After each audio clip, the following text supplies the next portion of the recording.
का है। सभी 230 सीटों पर बम्पर वोटिंग दर्ज की गई है। कई सीटों पर पिछले चुनाव के मुकाबले ज्यादा वोटिंग दर्ज की गई है। मध्य प्रदेश में हुई बम्पर वोटिंग का चुनाव विश्लेषक क्या अर्थ निकाल रहे हैं, वोटरों का रुझान किस तरफ रहा, इसको लेकर सबसे बड़ा और फाइनल आंकड़ा निकलकर सामने आ चुका है। मध्य प्रदेश में जो वोटिंग का आ जाता है, इसको लेकर महत्वपूर्ण विश्लेषण निकलकर सामने आए हैं। बता दें, मध्य प्रदेश में इस बार 66 सालों का रिकॉर्ड टूट गया है। मध्य प्रदेश में सबसे ज्यादा 76.22% मतदान दर्ज किया गया है। इस बार के चुनाव में महिलाओं ने पुरुषों से ज्यादा बढ़ चढ़कर मतदान करती हुई नजर आई हैं। सबसे क्या अब इन महिला वोटरों पर किसके वादों ने ज्यादा प्रभाव डाला?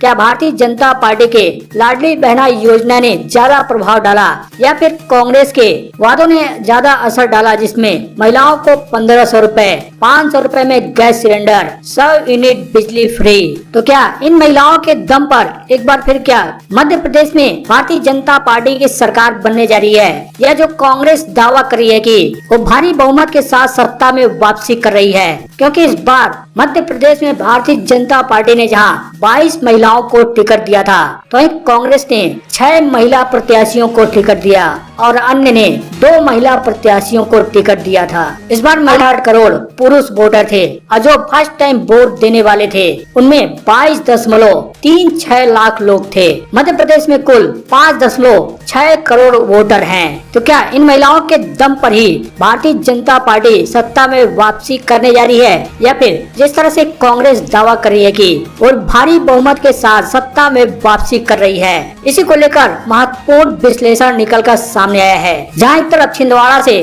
कांग्रेस ने कमलनाथ को उतारा, तो वहीं भारतीय जनता पार्टी ने कमलनाथ के खिलाफ विवेक बंटी को उतारा था। इसी तरह से बुधनी से जहां शिवराज सिंह चौहान प्रत्याशी रहे, तो वहीं कांग्रेस ने यहाँ पर शिवराज सिंह चौहान के खिलाफ विक्रम मस्तान को प्रत्याशी बनाया। वहीं कैलाश विजयवर्गीय के खिलाफ कांग्रेस ने इंदौर से संजय शुक्ला को अपना प्रत्याशी बनाया। नरेंद्र सिंह तोमर जो कि केंद्रीय मिनिस्टर हैं, उनके खिलाफ कांग्रेस ने रविंद्र सिंह तोमर को दिमनी से मैदान में उतारा। प्रहलाद पटेल के खिलाफ कांग्रेस ने लाखन सिंह पटेल को नरसिंहपुर से मैदान में उतारा। तो ही मध्य प्रदेश के गृह मंत्री नरोत्तम मिश्रा के खिलाफ दतिया से कांग्रेस ने राजेंद्र भारती को उतारा। फग्गन सिंह कुलस्ते के खिलाफ निवास मांडला से कांग्रेस ने चैन सिंह वरकड़े को मैदान में उतारा। तो वहीं पर दिग्विजय सिंह के बेटे जयवर्धन सिंह के खिलाफ भारतीय जनता पार्टी ने हिरेन सिंह बंटी को राघवगढ़ गुना से मैदान में उतारा। तो राहू विधानसभा सीट से जहां भारतीय जनता पार्टी ने मधु वर्मा को मैदान में उतारा, तो एक कांग्रेस ने यहां से जीतू पटवारी को मैदान में उतारा। तो इस हिसाब से मध्य प्रदेश में किसका पलड़ा भारी है, क्योंकि कई बड़े दिग्गजों के समाजवादी पार्टी, बीएसपी, आम आदमी पार्टी, ये सभी चुनावी मैदान में उतरे थे।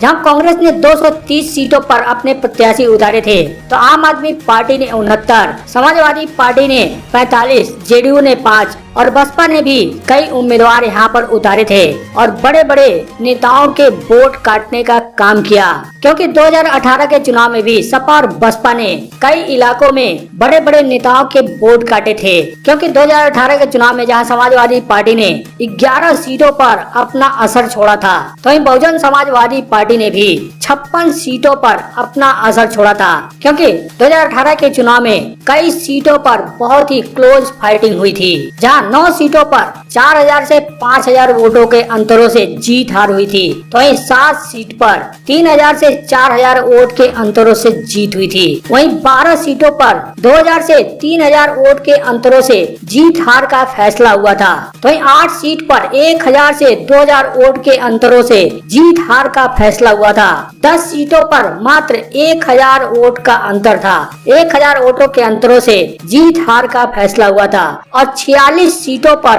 5000 से कम वोट के अंतरों से जीत हार का फैसला हुआ था। आंकड़े निकलकर सामने आए हैं। उसकी बात करें तो आपको बता दे, ये फाइनल आंकड़े क्षेत्रवार हैं। सबसे पहले चंबल क्षेत्र की बात करें तो चंबल क्षेत्र में 34 सीटें हैं। और यहाँ पर वोट परसेंटेज के हिसाब से कांग्रेस को जहाँ 47% वोट शेयर मिलने की संभावना जताई गई है, तो भारतीय जनता पार्टी के खाते में 37% वोट शेयर जाता हुआ दिखाई दे रहा है और अन्य के खाते में 16% वोट शेयर जा सकता है। जो नीचे की तरफ पट्टी आ रही है आप उसमें देख सकते हैं कि किस क्षेत्र में कितनी फीसदी वोट पड़ा है। वहीं चंबल रीजन के 34 विधानसभा सीटों को सीटों में कन्वर्ट करें तो बता दें यहाँ पर कांग्रेस को 34 में से 26 से 30 सीट जाने की संभावना है। तो भारतीय जनता पार्टी यहाँ पर कांग्रेस से काफी पीछे रह सकती है। भाजपा को महज यहाँ पर 4 से 8 सीट जाने की संभावना है और अन्य के खाते में 0 से 2 सीट जा सकती है।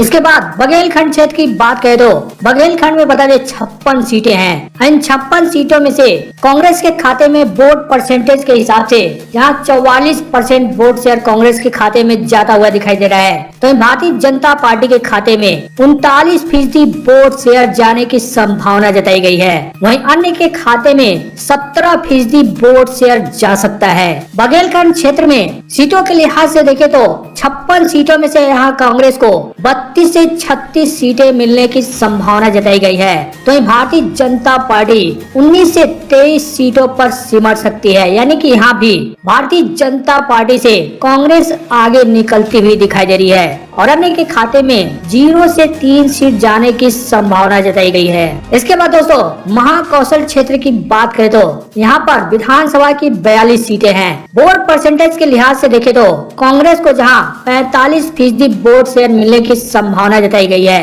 तो बीजेपी को 41% वोट शेयर जा सकता है, यानी कि वोट शेयर में भी महाकौशल रीजन में भारतीय जनता पार्टी से कांग्रेस आगे निकलती हुई दिखाई दे रही है। सीटों के लिहाज से देखें तो यहाँ पर सीटों में जहां कांग्रेस को 22 से 26 सीट मिलने के आसार जताए गए हैं, तो भारतीय जनता पार्टी को 16 से 20 सीट मिलने के संभावना जताए गए हैं, यानी कि महाकौशल रीजन में भी कांग्रेस पार्टी से भाजपा पीछे रह सकती है। यही अन्य को 0 से 1 सीट मिलने की संभावना जताई गई है।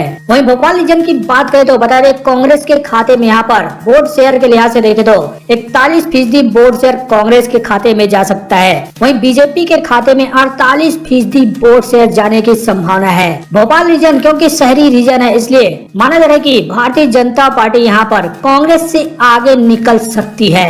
वहीं अन्य के खाते में 11% वोट शेयर जाने की संभावना जताई गई है। सीटों के लिहाज से देखें तो यहाँ सीटों के हिसाब से भी भोपाल क्षेत्र में भारतीय जनता पार्टी कांग्रेस से काफी आगे निकलती हुई दिखाई दे रही है। यहाँ पर कांग्रेस महज 25 में से 3 से 7 सीट जीतने की संभावना तक सिमट सकती है। तो भारतीय जनता पार्टी को यहाँ पर 25 में से 18 से 22 सीट मिल सकती है और अन्य के खाते में 0 से 1 सीट जाने की संभावना है। वहीं मालवा रीजन में भी भारतीय जनता पार्टी कांग्रेस को पीछे छोड़ती हुई दिखाई दे रही है। यहाँ पर कांग्रेस और भारतीय जनता पार्टी के बीच वोट शेयर और सीटों में भी काफी अंतर देखने को मिल सकता है। जहाँ यहाँ पर कांग्रेस को 44% वोट शेयर जाने की संभावना है, तो बीजेपी के खाते में यहाँ पर 46% वोट शेयर जा सकता है और अन्य के खाते में 10% वोट शेयर जाने की संभावना है। सीट के हिसाब से देखें तो यहाँ पर मालवा क्षेत्र में 45 सीटों में से कांग्रेस को 15 से 19 सीट मिलने की संभावना जताई गई है, तो बीजेपी के खाते में 26 से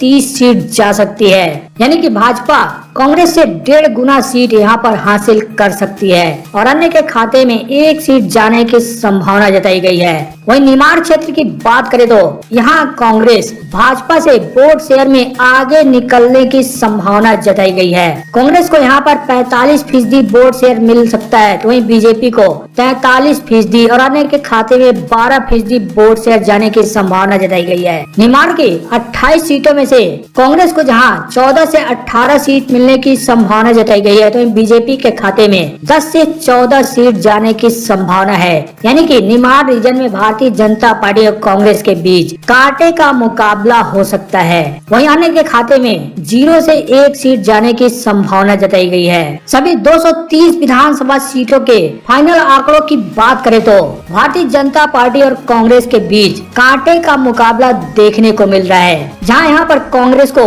230 सीटों में से 118 से 130 सीट जाने की संभावना जताई गई है। तो भारतीय जनता पार्टी के खाते में 99 से 111 सीट जाने की संभावना है। यानी कि जो बहुमत का 116 सीटों का आंकड़ा है, कहीं न कहीं अब तक आए इस फाइनल आंकड़ों के मुताबिक कांग्रेस बहुमत से आगे निकलती हुई दिखाई दे रही है। वहीं भाजपा को यहाँ पर बहुमत के आंकड़े से पीछे रहने की संभावना जताई गई है। वहीं अन्य की बात करें तो अन्य के खाते में महज 0 से 2 सीट जाने की संभावना है। तो जनता ने ईवीएम में बटन दबाकर अपना फैसला सुना दिया है और बड़े बड़े दिग्गजों के किस्मत का फैसला ईवीएम के अंदर बंद कर दिया है। अब जब 3 तारीख को ईवीएम का सील खुलेगा, वोटों की गिनती होगी, तब जाकर यह पता लग पाएगा कि किस दिग्गज की किस्मत का फैसला हुआ है।